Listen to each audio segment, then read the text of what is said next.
103호 합평회를 시작하겠습니다. 네, 작가회의 배영숙 회장님의 인사말이 있겠습니다. 네.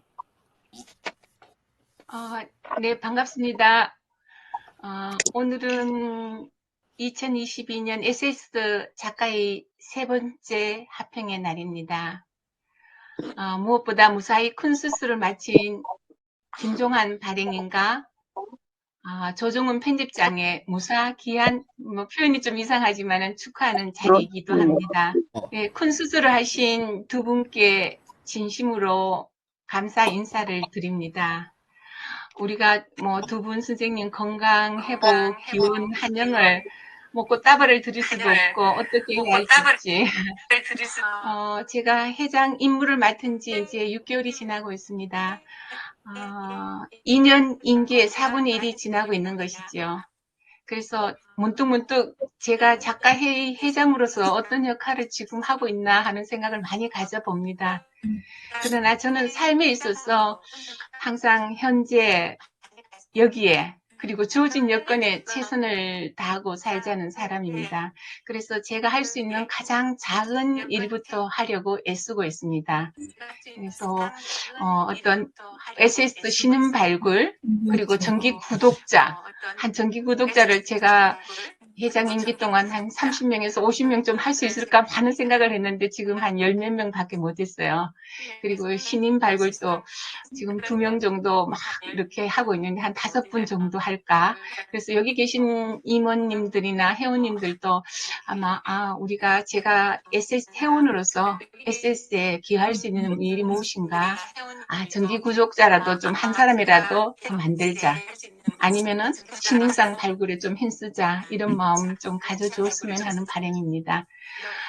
그리고 정말 우리 SS의 자랑인 이렇게 책이 출간될 때마다 하는 합평에 신인 작가들을 환영하고 출판 기념회를 통해 또 축하를 하고 피치인들 이야기를 듣고 또 특집 작가와 심오한 토론을 통해서 우리 회원들 간의 친목이 더욱 공고해지고 실력이 커져가는 자리입니다. 그래서 저는 이 합평회를 통하여 어떻게 하면 충실하고 또한 회원들 유대관계가 돈독해질까에 신경을 좀 많이 쓰고 있습니다. 103호 합평회에 많은 선생님들이 또 김종환 발행인과 조정훈 편집장의 건강 때문에라도 얼굴을 보고 싶어라도 많이 참석하셨습니다. 신인상 수상하신 이상순 선생님 축하드리고 또 네 분의 출판 책, 오늘은 아마 김용옥 선생님하고 김백옥 선생님 두 분이 참석 같이 계단이 있는 집이죠? 네, 해주신 것 같아요.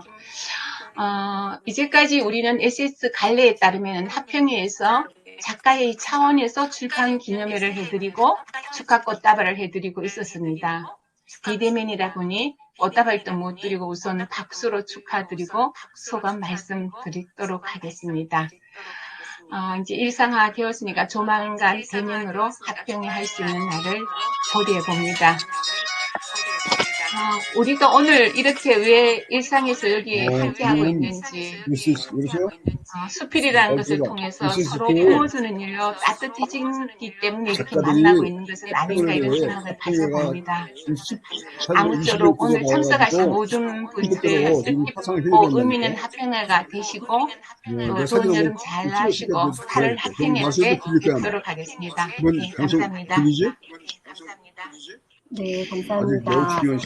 그러면 다음은 신인상 수상 소감이 있겠습니다. 배롱나무와 어머니로 신인상을 수상한 이상순 선생님의 소감을 듣겠습니다. 네, 이상순 선생님.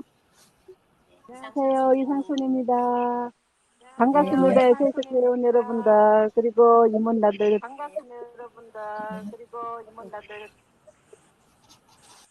제가 SS터에 신인상을 받고 우리 에세이 울산이라고 울산팀 문학회에 연락을 드렸더니 윤종훈 선생님이란 회원이 한 분 계세요.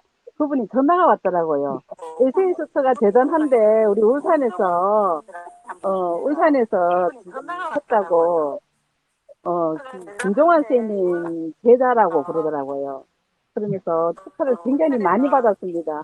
저는 에세이스터가 그렇게 역사가 깊은 줄 몰랐습니다. 감사합니다. 앞으로 열심히 쓰겠습니다. 네, 감사합니다. 네. 그러면 이제 103호에는 저희 고인이 되신 문은성 작가 추모 특집이 있었습니다. 추모글을 쓰신 안화성 선생님의 말씀을 듣겠습니다. 네. 네, 안녕하세요.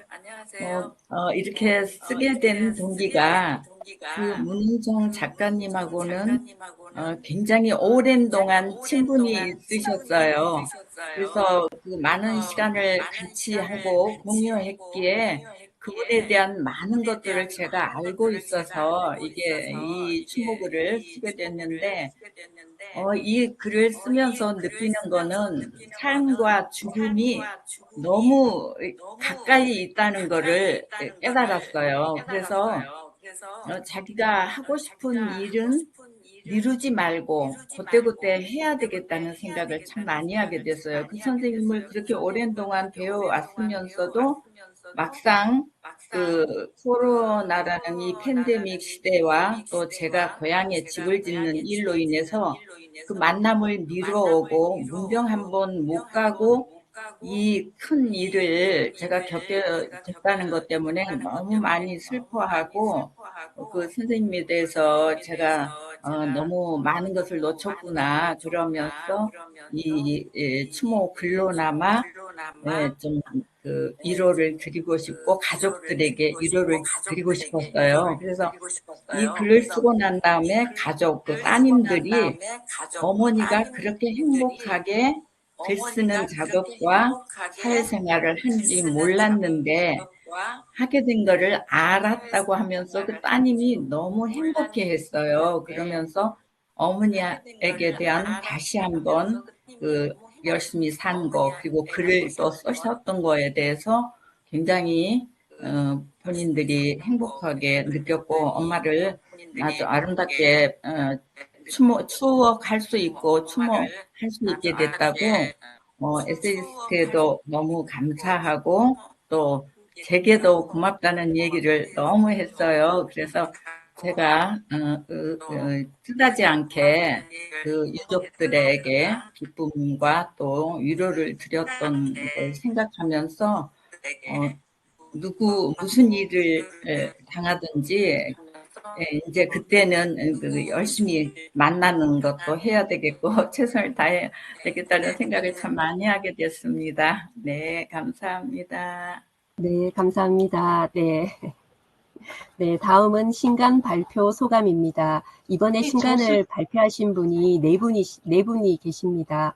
공유의 저자이신 신현국 선생님, 그리고 계단이 있는 집의 김영옥 선생님, 그리고 기다려주는 사람의 김배곡 선생님과 그리고 북한을 보는 새로운 시선의 권은민 선생님, 이렇게 네 분이신데요. 신현국 선생님하고 권은민 선생님께서는 사정이 있어서 참석하지 못했습니다. 그럼 먼저 계단이 있는 집에 김영옥 선생님께서 소감 나눠주시겠습니다. 안녕하십니까. 안녕하세요. 네, 저는 이제 서울 살다가 남양주로 이사를 오게 되었습니다. 그런데 서울 살 때는 좀 바쁘고 친구들도 만나고 이렇게 좀 나가고 이렇게 공부도 배우고 이렇게 했는데 이사를 오게 되니까 아는 사람도 없고 그리고 이렇게 이제 가족들하고 같이 이렇게 살게 되어가지고 매일 계단을 오르내리고 아이들과 같은 이렇게 생활을 하게 되는 거죠. 그러니까 또 그때 마침 20년도 2020년, 21년 내가 2년 동안에 글을 쓰게 되었습니다.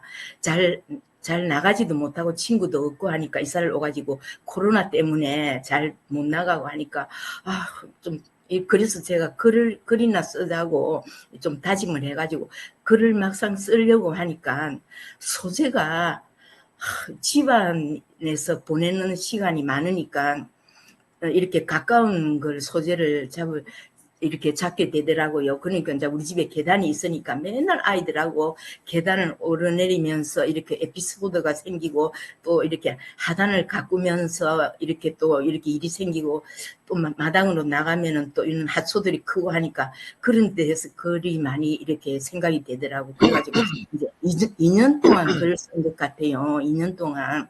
그러니까 이제 소재를 주위에서 전부 다 잡아 올려가지고 이렇게 쓰고 이렇게 하니까 작품이 많이 모여가지고 제가 이제 그러면 책을 내면은 되겠다고 그렇게 한 45작품이 됐는데, 그래가지고 제가 본의 아니게 이제 글 쓴 걸 모아가지고 책을 내게 됐죠. 그러니까 전부 다 우리 집에서 건져 올린 거죠. 아이들과의 생활, 그리고 계단이 있는 집, 아니야. 하단이 있는 집, 마당이 있는 집, 막 이렇게 생각하다가, 계단이 있는 집이 낫겠다고 아이들과 이렇게 생활하니까 거기서 에피소드가 나오고, 그래가지고 제목은 그래서 계단이 있는 집으로 하게 됐죠. 그러니까 순전히 코로나 2년 동안 저는 글을 쓴 것 같아요.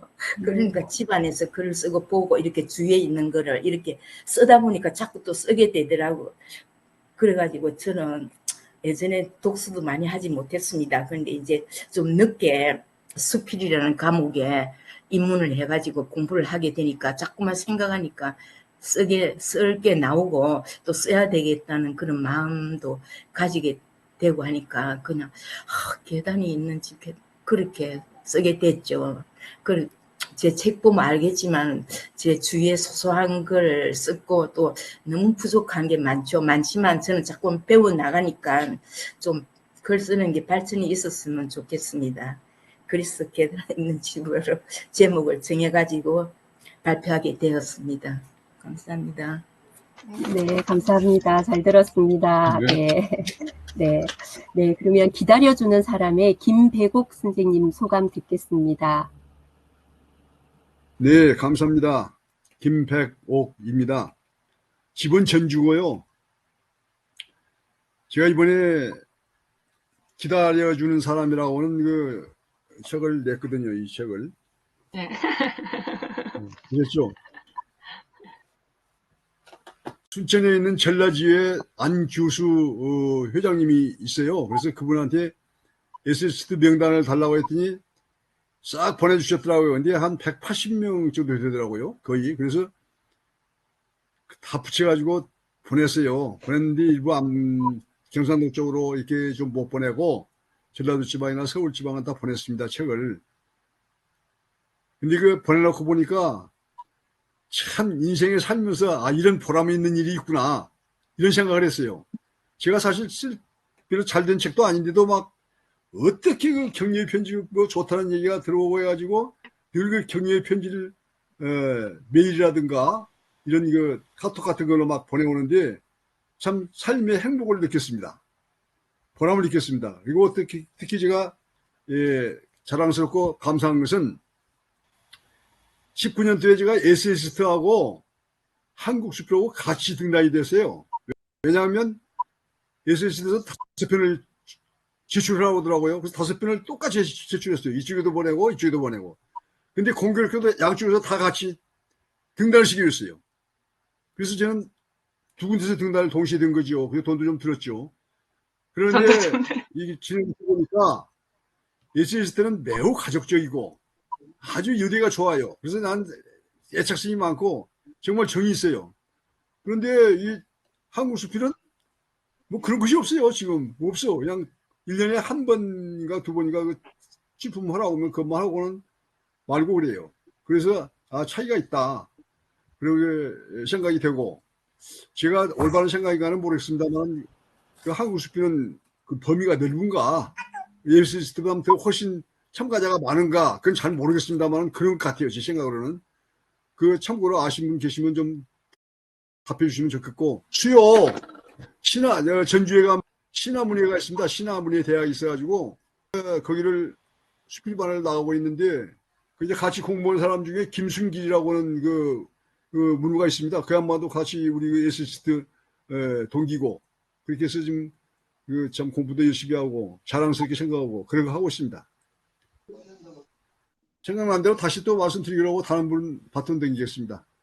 네, 네, 감사합니다. 네, 네, 네. 그러면 이번은 문제작가 특집 대담 순서인데요. 예, 이번에 제가 문제작가 특집을 하게 돼서 저와 또 그녀 해정 작가론을 쓰신 이춘희 선생님과의 대담이 있겠습니다. 이춘희 선생님 좀 부탁드립니다. 네네. 안녕하십니까. 안녕하세요. 제가 키우는 고양이 제 아들 같이 인사드리겠습니다. 쑥창 쪽에 있죠. 어느새 저기 올라갔네요. 안녕하세요. 류영아 선생님도 오랜만이시네요. 네. 자, 이번에 그 작가론을 썼는데요. 워낙 작품을 많이 여러 번 읽다 보니까 제가 이제 질문은 이미 많이 해소가 돼서 지금 짧게 진행을 하도록 하겠습니다. 반갑습니다. 요즘은 비대면이 일상인데요.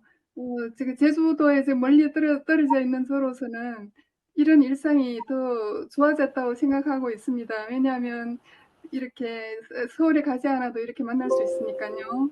그리고 오늘은 특별히 기쁜 날입니다. 나로호 발사도 성공했고요.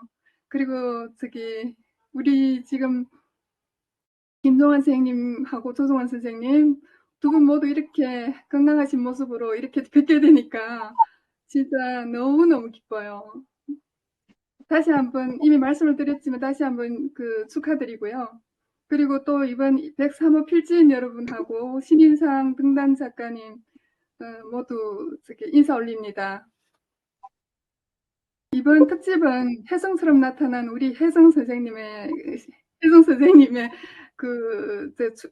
함께 대담을 나누게 되었는데요. 질문을 제가 드리겠습니다. 첫 번째 질문은 이번 특집 작품 5편이나 쓰시면서 등단 때와 어떤 면에서 다르다고 느꼈는지 궁금합니다. 네. 네, 먼저 작가론을 써주신 이춘희 선생님께 감사드리고요. 제가 이제 선생님 작가론 쓴 걸 제가 이제 읽고 되게 위로받는 느낌이었어요. 어떻게 이렇게 5편의 글로만 가지고 나보다 더 잘 아실까? 일단은 굉장히 좀 놀라웠고요. 그래서 어떻게 이럴 수 있을까를 이렇게 생각을 해보니까 그만큼 이렇게 애정을 갖고 제 원고를 읽어주셨구나라는 생각이 들어서 굉장히 뭉클했습니다. 그리고 다시 한번 그런 치유의 힘이 있구나라고 다시 한번 느끼게 되었고요. 그리고 저는 항상 이렇게 글을 쓰고 나서 좀 자신이 없었거든요. 그랬는데 어떻게 보면 작품이라는 건 독자들이 읽어줄 때나 이렇게 평론가가 작가론을 써줄 때 이렇게 완성이 되는 게 아닐까라는 생각이 좀 들었습니다. 그리고 또 제가 이렇게 작가 노트에는 인사를 제대로 못 드렸는데 이렇게 아직 부족한데 이렇게 지면을 할애해 주신 에세이스트에게도 감사드립니다. 그럼 아까 질문하신 그 부분 아까 등단 때와 어떻게 다른지 물으셨는데요. 사실 최근에 쓴 것은 사람 소리와 이름을 부른다는 것 2편이고요. 나머지 3편은 등단 시기에 이제 쓴 글이고요. 저 같은 경우는 글을 쓸 때 이렇게 뭔가 이렇게 막 마음 가득 차올랐을 때 주로 막 글로 이렇게 풀어내는 것 같아요. 이렇게 그냥 써야겠다라고 하면 앞뒤 가리지 않고 그냥 막 이렇게 토해내듯이 그냥 막 이렇게 쓰는 편인데 등단 때와 조금 달라진 점이라면 이렇게 생각을 조금 하게 되는 것 같아요. 생각을 조금 숙성시킨다고 해야 될까? 이렇게 좀 더 이렇게 사유하면서 좀 곱씹었다가 쓰려고 하는 것 같고요. 그게 어떻게 보면 좀 독자를 의식하고 쓰게 되는 게 아닐까라는 생각이 들고요. 그래서 요즘은 또 글 쓰는 게 좀 두려워지더라고요. 글을 예전처럼 쉽게 이렇게 쓰지 못하고 좀 두렵다는 생각이, 독자를 의식하니까 좀 두렵다는 생각이 듭니다. 네. 네, 감사합니다. 상당 부분의 내용이 저도 정말 공감이 됐고요. 말씀하신 바와 같이 등단 때 작품이랑 특집 작품은 많이 다릅니다. 그래서 지금 말씀하신 2 작품이 사실은 제가 작가론을 쓸 때는 똑같이 평등하게 되었지만 지금 말씀드리자면 그 2 작품을 제가 제일 꼽았던 거였거든요. 그래서 지금 이 내용을 지금 들어보니까 그래도 내가 제대로 봤구나 하는 그런 스스로가 대견하게 생각되기도 하네요. 자, 그러면 2번째 질문 드리겠습니다. 저는 사실은 좀 집순이라서 그런지 몰라도 이런 비대면이 참 좋습니다. 일단은 편리하고 시간도 절약되고요. 그런데 선생님의 작품 사람 소리라는 그 작품을 읽으면서 사람을 서로 이렇게 마주보고 관계를 맺으면서 주고받으면서 관계를 맺어가는구나. 그리고 이런 의미를 다시 한번 되새겨보게 됐어요. 지금처럼. 지금도, 바쁘다라는 핑계를 대고 빠질 수도 있겠죠. 저 같은 좀 낯가림이 심한 사람들은. 그래도 또 이렇게 얼굴을 뵙고 이야기를 하니까 또 성장하는 느낌도 들고 좋습니다. 그래서 작가님의 이 글을 읽고 나는 나가서 이야기하고 만나야 되겠다 이런 생각을 하게 됐어요. 그렇지, 그게 사람 사는 세상이지. 이런 생각도 들었고요. 그래서 작품이 사람한테 그 작가론을 쓰는 저한테도 많은 그 영양소가 되었다는 생각이 듭니다. 이 작품의 맨 마지막에 보면요, 사람 사는 소리 마지막 두 번째 단락에 보면 22년 전에 혼자 되신 어머니가 자꾸 보지도 않는 TV를 켜놓는다고 합니다. 밀려오는 외로움을 잊으려고 텅 비고 시린 마음을 채우려고 그랬을까 하는 작가의 그런 추측이 있는데요. 그런 다음에 그 다음 문구에 엄마가 못 견딘 것은 고독이었을 텐데 라고 하시면서 엄마의 심정을 이제는 알 것 같다 이렇게 말씀하셨죠. 그래서 어머니 그 심정을 잘 알고 있는 그 작가님한테 외로움과 그 고독에 대한 생각을 좀 들어보고 싶습니다. 네. 질문이 굉장히 철학적이시네요. 그리고 질문이 되게 예리하신 것 같아요. 예. 그 아버지가 돌아가시고 엄마가 혼자 되셨을 때, 이제 제 입장에서 보면 그 엄마의 그때는 제가 30대 중반이었거든요. 그래서 엄마의 외로움보다는 저는 그 엄마가 아버지 없이 혼자 어떻게 견딜까 힘들겠다라고 그냥 막연한 제가 보는 데 초점을 두었던 것 같아요. 예. 그러니까 어떻게 보면 많이 어렸던 거겠죠. 그리고 사실은 그때 엄마가 TV를 왜 자꾸 켜놓는지 모르겠다라면서 그냥 말씀을 하셨는데 그 마음이 깊이 와닿지 않았어요. 그냥 그렇구나 그냥 이런 정도였지 엄마 얘기만 듣기만 하는 수준이었고 그냥 막연한 어떤 안타까움 그런 것만 있었던 것 같아요. 그러니까 어떻게 보면 인간은 경험하지 않고는 깨닫지 못한다는 말이 굉장히 마음에 많이 와닿는데 엄마의 상황과 다르기는 하지만 저도 요즘 막상 혼자 아이들도 크고 이제 혼자 있는 시간이 길어지고 많아지다 보니까 저도 모르게 이렇게 TV를 켜놓게 되는 상황이 이제 생기더라고요. 그러면서 이제 그때 엄마가 예전에 했던 그 말이 떠올랐고 그 엄마의 아버지에 대한 그리움이나 허전함으로 굉장히 외로웠을 거라는 생각이 이제 굉장히 이렇게 가슴 깊이 이렇게 좀 들더라고요. 그리고 그 외로움을 견디고 또 세월이 계속 지나면서 그 외로움이 굉장히 깊어지고 더해지고 이러면서 혼자라는 사실을 어떻게 보면은 받아들여야 하고 또 어쩔 수 없이 그게 자연스럽게 수능해 가야 되는 그런 게 어떻게 보면 외로움이 자꾸 깊어지는 그런 것들이 좀 고독이 아닐까라는 생각이 들었어요. 예. 그래서 뭐 외로움과 고독을 이렇게 한다면 제 생각에는 외로움은 어떻게 보면 혼자라는 내 중심적인 것이고 고독은 어떻게 보면 인간 존재에 대한 어떤 홀로 있음 이런 게 아닐까라는 생각이 좀 들고요. 외로움은 사람에 대한 그리움이나 어떤 무언가의 허전함이나 뭐 이렇게 채워줄 수 있을 것 같은데 혼자일 수밖에 없는 그런 것들이라면 고독은 외로움에 지치고 지쳐서 이제 느끼게 되는 인간 존재 자체에 대한 어떤 근원적인 것에 대한 인간에 대한 깨달음 이런 게 아닐까라는 생각이 들어요.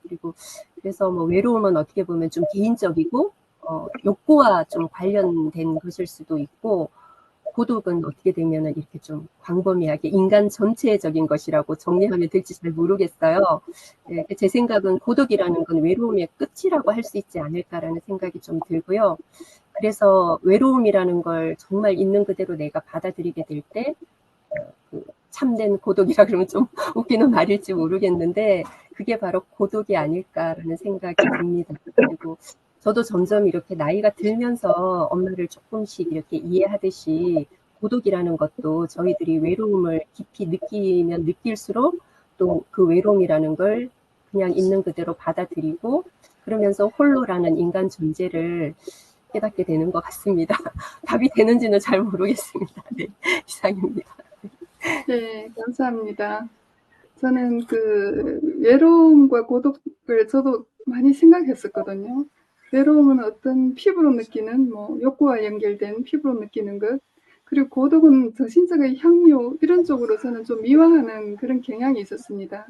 그러다가 이제 이 작품을 읽고 문득 떠오른 어휘가 그 노인들의 고독사라는 게 떠올랐어요.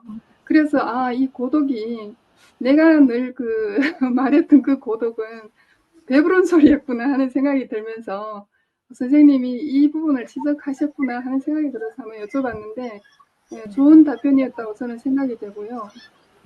여러분은 어떠셨는지 모르겠어요. 저는 그 이렇게 교감하면서 똑같은 그 우리말 고독에도 이렇게 다양한 그 느낌과 감성이 담겨 있구나 하면서 더구나 이제 이렇게 같이 모여서 소통하는 해야 될 그 필요성을 느끼고 있습니다. 특집 작가님 당 좋은 답변 감사드리고요. 저는 이제 제가 작가님에 대한 그 생각들은 그 작가론에 이미 썼기 때문에 기타 질문은 이제 작가론으로 대체할까 합니다. 그리고 저기 혜정 선생님, 여러분 좋은 시간 내어주시고 경청해 주셔서 감사합니다. 네, 감사합니다. 네, 이춘희 선생님 감사합니다. 애쓰셨습니다. 네, 네, 고맙습니다.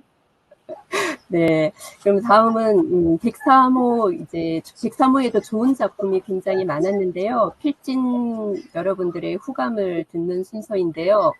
순서는 편의상 목차순으로 하겠습니다. 먼저 반항의 고태현 선생님 말씀 좀 청해 듣겠습니다. 예. 저 작품이 실을 작품이 좀 모자라서 당장 보내라고 명령을 받아서 뒷날 아침에 얼른 보내더라고. 깔끔한 글이 못 돼서 이렇게 태고를 거치지 못한 글을 보내서 죄송합니다. 좀 삐딱한 시선으로 봤지 않느냐 이런 것도 있지만 살아가면서 뒷면을 이렇게 뒤집어서 좀 이렇게 들여다볼 필요도 있지 않나 하는 그런 생각에서 쓴 소품입니다. 네. 읽으면서 좀 거북했던 분들이 있다면 이 자리에 빌려서 좀 이해해 주시기 바라겠습니다. 고맙습니다. 네, 겸손의 말씀입니다. 감사합니다. 네, 그럼 다음은 이화우 흩뿌릴제를 작품을 쓰신 김재원 선생님 말씀 좀 부탁드립니다. 선생님 반갑습니다. 예, 네, 말씀하세요. 수술하시고 이렇게 얼굴 배 잡고 오늘 어디 안 가고 그냥 기다리고 있습니다. 하여튼 인사 드립니다.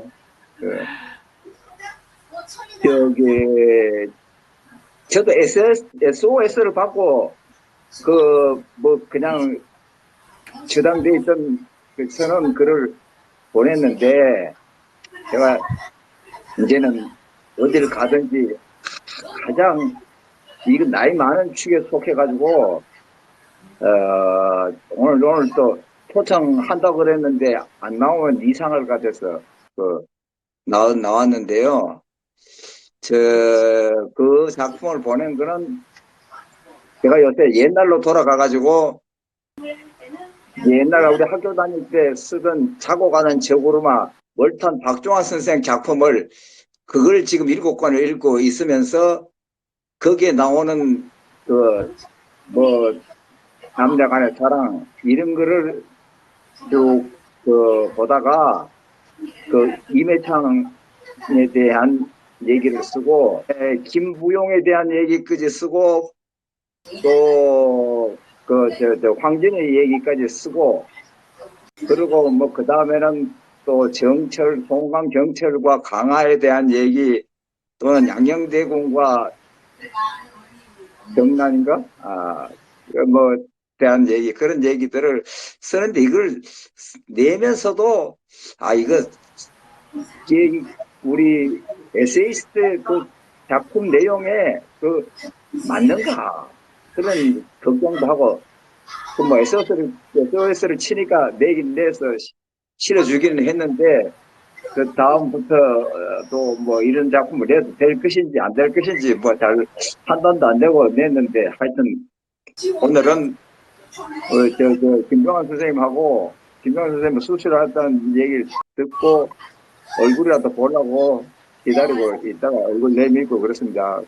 그 회장님 고봉 삼계탕 집에 내가 삼계탕 먹으러 간다고 얘기를 했는데 집계를 못해서 미안합니다. 예, 언제든지 오세요.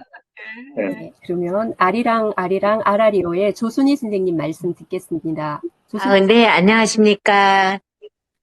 네, 이렇게 초대해 주셔서 너무 감사드리고요. 아니, 우리 김종환 선생님, 조정원 선생님의 정말 아무나 할 수 없는 어떤 그런, 일을 보면서 정말 저희의 이 모임이 참 따스하고, 정말, 정말 좋은 어떤 느낌을 공유할 수 있는 멋있는, 뭐랄까, 동호회라고나 할까요? 예, 그런 생각을 해봤습니다. 예, 사실은, 저는 글을 이렇게 꾸준히 써온 사람도 못 되고요. 어느 순간에 글을 쓰라는 말씀을 듣고, 정말 자격도 없으면서 그냥, 잠깐 외국에 다녀온 얘기를 좀 썼는데요. 하여튼 부끄럽기 짝이 없습니다. 앞으로 이제 이렇게 좋은 만남을 통해서 저희가 또 다시 그 글에 대한 어떤 그 목마름을 좀 해결하면서 열심히 이렇게 본인을 바라볼 수 있는 어떤 그런 거울이다 생각을 하고 이제 좀 열심히 글 공부를 하고 싶습니다. 이상입니다. 감사합니다. 네, 감사합니다. 네. 네, 그럼 우리가 선택한 기억을 쓰신 현정원 선생님 말씀 좀 부탁드립니다. 안녕하세요. 너무 오랜만입니다. 글에 대해서는 너무 쑥스러워서요. 드릴 말씀이 별로 없고요. 제주도에서 지내고 다 같이 겪은 일이지만 코로나를 겪어서 원래도 집순인데 거의 집을 안 나갔어요. 그래서 쓰는 글마다 이상하게 자꾸만 마당에서 보는 고양이하고 어디서 읽은 책, 순 이런 거라서 너무 죄송하고요. 앞으로 열심히 노력해서 더 잘 쓰겠습니다. 감사합니다. 네, 감사합니다. 네. 네, 그러면 그 남자의 오브제를 쓰신 김주선 선생님 말씀 부탁드리겠습니다. 네, 안녕하세요. 안녕하세요. 만나뵙게 돼서 반갑습니다. 제가 배영숙 회장님께 가능하면 말을 시켜주지 말라고 부탁드렸는데 제가 너무 낯가림이 심해가지고 아시는 분도 없고 그래서요. 김정환 교수님 이렇게 화상으로 만나뵙게 돼서 너무 반갑습니다. 정말 만나뵙고 싶었고요. 아직은 뭐 조정원 선생님, 뭐 배영수 회장님, 뭐 지정수 선생님 정도밖에 아는 분이 없고요. 사실 뭐 부끄러움을 많이 타가지고 쑥스럽긴 한데 서먹서먹하기도 하고요. 기회가 된다면 여러분 모두 함께 다 한번 만나 뵙고 싶어요. 무엇보다도 이제 저희 졸작을 이렇게 발표할 기회를 주신 우리 에세이스트 감사하고요. 제가 그 에세이스트 이사로 지금 이제 만 1년이 지나서 2년으로 넘어왔거든요. 그래서 아직은 잘 아시는 분은 없고 등단한 지는 한 2년 정도 됐고 등단 기간은 짧지만 이제 글을 제가 좀 많이 썼나 봐요. 지금 한 31편 정도를 발표했더라고요. 외부에 발표한 게. 근데 이제 주로 이제 에세이스트에 좀 많이 내는 것 같아서, 아니, 뭐 그렇게 많이는 아닌데 내려고 하고 있습니다. 그 백서머에 실린 제 작품 그 남자의 오브제는 글에도 나와 있지만은 그 독일에 사는 친구 집에 놀러 갔다가 찬장에 있는 그 6.15 된 방자 요강을 보고 생각이 나서 쓴 글인데요. 그 요강이라는 게 원래 방이나 화장실에 두면 요강이지만 그게 이제 특정 공간을 벗어나면 그 기능이 상실돼서 전혀 다른 시각으로 보이게 마련이잖아요. 제 친구 남편은 독일인인데 그 요강을 갖다 뭐 수프 끓이는 솥이라고 할 정도로 이제 그렇게 얘기하고 찬장에다 이렇게 놔뒀더라고요. 근데 그게 정말 그렇게 찬장에 두니까 또 그렇게 보여요. 그러다 보니까 제가 이제 최근에 그 문예창작 수업을 받으면서 교양으로 서양미술사도 공부를 하게 되었는데요. 그 마르셀 듀상의 그 대해 공부하게 되었어요. 그분의 그 소변기가 그 옛날 제가 파리에 갔을 때 뽕피드 센터에 그게 있었던 걸 봤을 때 제가 깜짝 놀랐거든. 어떻게 소변기를 저게 중앙에 갖다 놓을 수가 있나 그랬더니, 근데 그 사고에 전화를 하면 특정 공간에 두면 샘물이 된다는 그 마르셀 듀상의 이야기를 제 친구 남편이 이야기와 함께 이렇게 하고 싶었어요. 그러니까 결국 그 피천득의 수필처럼 우리가 글로 쓰는 그런 수많은 운유가 그런 어떤 상상력이 빚어내는 오브제라는 것을 이야기해보고 싶었는지 모르겠습니다. 저는 항상 글이 부족하고 지금도 열심히 배우고 있는 중이고요. 뭐 다작이 중요한 게 아니라 그냥 많이 쓰다 보니까 그렇게 되더라고요. 그리고 저는 이제 직장인이고 오늘 여기 참석하기 위해서 막 서둘러서 사실 퇴근을 했습니다. 네, 자주 여러분을 만나 뵙고 싶습니다. 감사합니다. 네, 감사합니다. 네, 그럼 아직 희망이다를 쓰신 최미자 선생님 말씀 부탁드립니다. 네, 반갑습니다. 반갑습니다. 저는 네, 올해는 공직 생활을 끝내고 이제 글쓰기 막 입문한 사람입니다. 그래서 절 제목은 아직 희망이다라고 하면서 지금 글을 쓰고 있는 내 모습과 또 앞으로 글쓰기를 중단하지 않고 계속 있게 쓰고 있는 내 모습을 상상하면서 희망 주문을 건 글입니다. 근데 오늘 김종환 선생님, 조정은 선생님 건강한 모습 뵈니까 그 두 분의 모습보다 더 큰 희망은 저희들한테 없는 것 같습니다. 오늘 이 화평회를 통해서 더 큰 희망을 안고 또 앞으로 계속 잘 쓰는 또 열심히 쓰는 사람이 되고자 한번 오늘 다짐을 한번 해보는 시간이 되었습니다. 두 분 너무 반갑고 감사했습니다. 고맙습니다. 네, 감사합니다. 네, 네, 그러면 월평을 쓰신 우리 조정은 선생님 말씀 좀 듣도록 하겠습니다. 네, 제가 그 월평을 쓰다가 아주 긴 월평을 썼죠. 근데 어느 밤에 그 김지아 선생님을 생각했어요. 그래서 월평에 이제는 생사조차 알 수 없지만 그분이 저에게 3년 동안 아침 6시면 전화를 하셔서 동학에 관한 강의를 늘 하셨어요.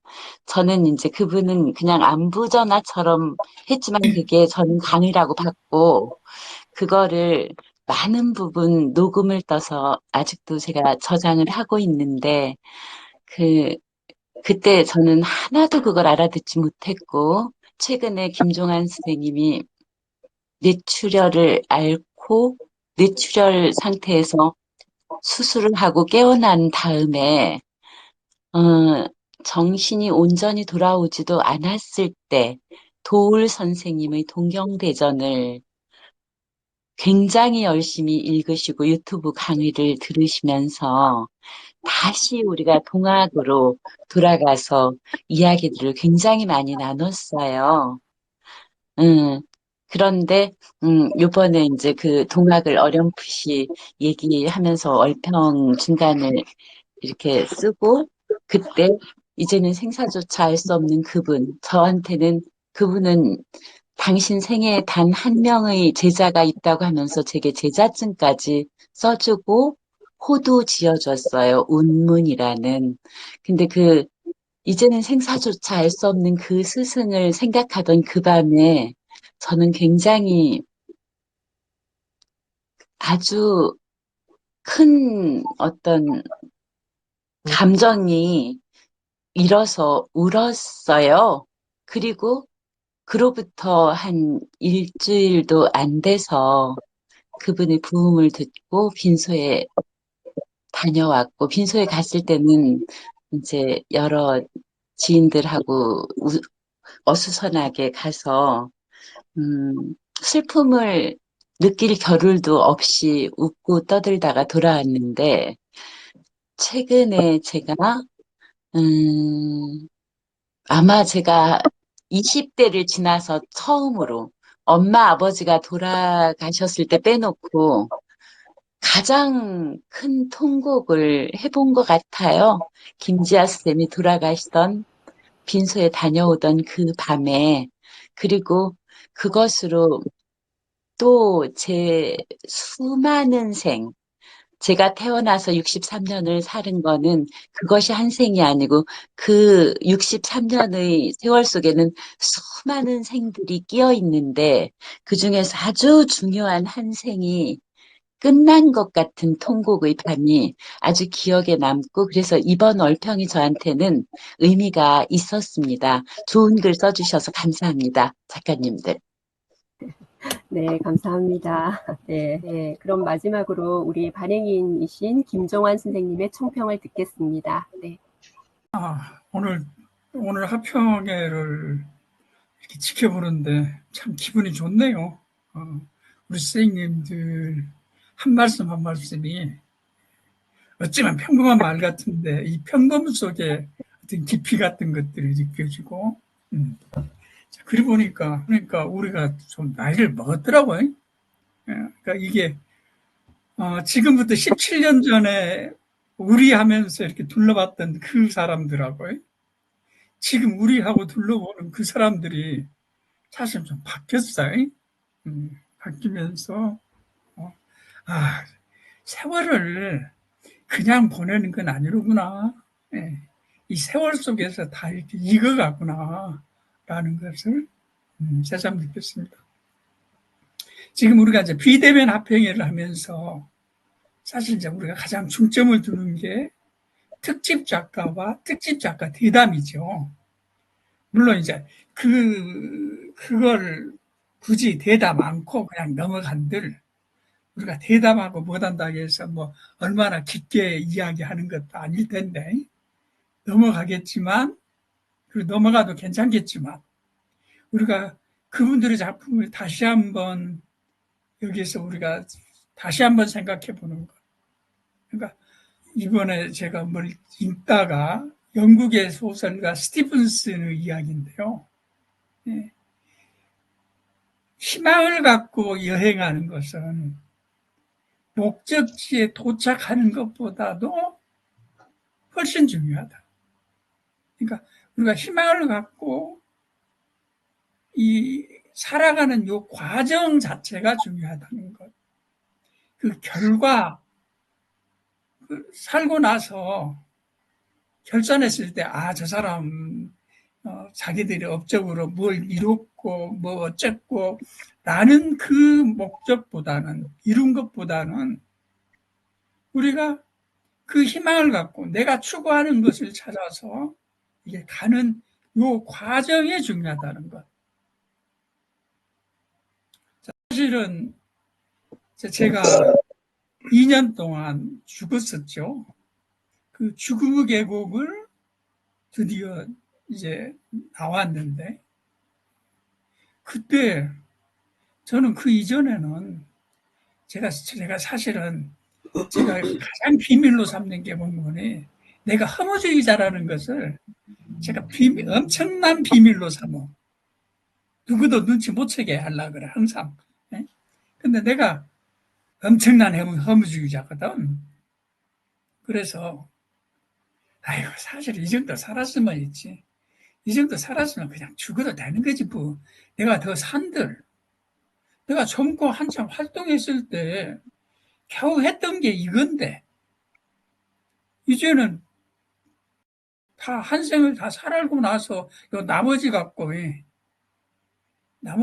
내가 뭘 한들 내가 뭘 얼마나 하려고? 아이고 차라리 지금 가버리는 것도 시간 편하는 거지. 뭐 그런 게 있었어요 저한테. 사실 앞으로 더 살라고 생각하면 깝깝하지. 인생이라는 게 절대 만만한 게 아니거든. 깝깝하고. 그랬는데 사실은 죽고 나서 한번 죽었으면 갔어야 되는 거 아니요? 근데 배반한 거야. 다시 살아가고 돌아와서 내가 보니까 있지. 진짜 그냥 죽었더라면 큰일 날 뻔했더만. 나는 그래도 내가 열심히 살았으니까 뭐가 좀 있는 줄 알았어. 이 정도 살면 그래도 사람 산 것만큼 산 거지 뭐. 근데 다시 와서 보니까 있죠. 세상에 해놓은 것이라고는 큰 소리만 뻥뻥 치고 아주 인생 되게 싸가지 없이 살았을 뿐 진짜 아무것도 안 했더라고. 한 줄도 제대로 못 썼어. 한 줄도. 그래서 다시 살릴 생각에 깝깝했어요. 깝깝했는데 마음을 바꿔 먹었지. 이왕 산 거 진짜 한번 제대로 한번 살아보지 뭐. 오늘 우리 특집 작가 남혜정 선생님 아주 고마워요. 우리 남 선생님. 예. 남 선생님이 우리하고 2년 된 지가 한 2년도 안 될걸? 만 2년도. 근데 그 사이에 저희한테 신인 3명이 나왔어. 그 3명이 원군이 조기준 선생하고 남혜정 선생하고 문철이에요. 3명의 신인이 나왔고 제가 생각할 때 이분들이 앞으로 SHD에서는 큰 역할을 할 거예요.